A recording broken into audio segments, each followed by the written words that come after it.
Ration card আছে তাহলে ভিডিওটা একদমই স্কিপ করবেন না। আপনার কেওয়াইসির কারণে ভবিষ্যতে কোনো সমস্যা হতে পারে কিনা তাই ভিডিওর মাধ্যমে জেনে নিন। আপনার যদি রেশন কার্ড থাকে তাহলে কেওয়াইসি আপডেট সম্পর্কে জানা খুবই গুরুত্বপূর্ণ। অনেক সময় সোশ্যাল মিডিয়াতে নানা ধরনের খবর ভাইরাল হচ্ছে, যেখানে বলা হচ্ছে যদি রেশন কার্ডে কেওয়াইসি না করা থাকে তাহলে আপনার রেশন বন্ধ হয়ে যাবে। কিন্তু সব খবর কি সত্যি? তাই যে কোনো গুজব শুনে বিশ্বাস করবেন না। প্রথমে সরকারি নির্দেশিকা দেখে নিন, প্রয়োজন হলে আপনার নিকটবর্তী রেশন ডিলারের সাথে যোগাযোগ করুন।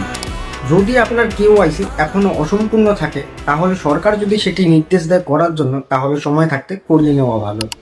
এতে ভবিষ্যতে কোনো প্রশাসনিক জটিলতা এড়াতে সহজ হবে।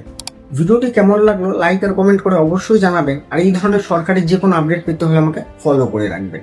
আর আপনার যদি Aadhaar card, ration card, PAN card বা অন্যান্য সরকারি নথিপত্র নিয়ে কোনো প্রশ্ন থাকে তাহলে সেটি আমাকে কমেন্ট বক্সে অবশ্যই জানিয়ে দেবেন।